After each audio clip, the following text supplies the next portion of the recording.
Hello guys! Another Italian recipe na naman po ang gusto kong i-share for today's video. At naway magustuhan nyo. Ito ay ang polpettone e patate al forno. Ang mga ingredients ay 1/2 kilo ng ground meat, 2 eggs, 1/4 cup milk, 1/2 cup grated parmesan cheese, 3 tablespoon breadcrumbs, salt to taste, pepper to taste, sliced cheese, mortadella. Kung walang mortadella sa inyo guys, pwede rin yung prosciutto cotto or cooked ham, olive oil, potatoes na sinison ko ng asin at pamintang durog. Madali lang to guys. Paghalu-haluin lang natin lahat ng ingredients. Para sa ating polpettone guys, paghalu-haluin lang natin ang ating ground meat, eggs, grated parmesan cheese, breadcrumbs, salt to taste, pepper to taste, at yung ating milk. I-mix well lang natin to guys.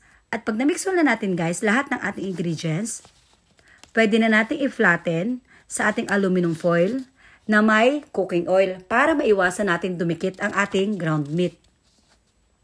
After natin ma-flatten ang ating ground meat, pwede na natin ilagay ang ating sliced cheese, mortadella, or cooked ham.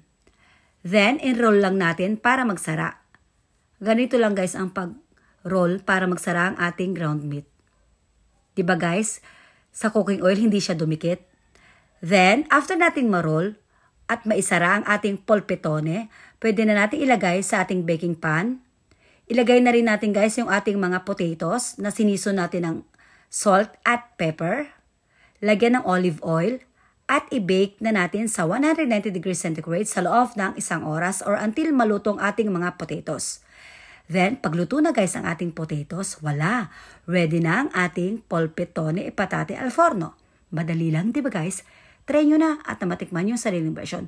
Thanks for watching guys. Ingat po kayong lagi. Keep safe everyone and God bless. Bye!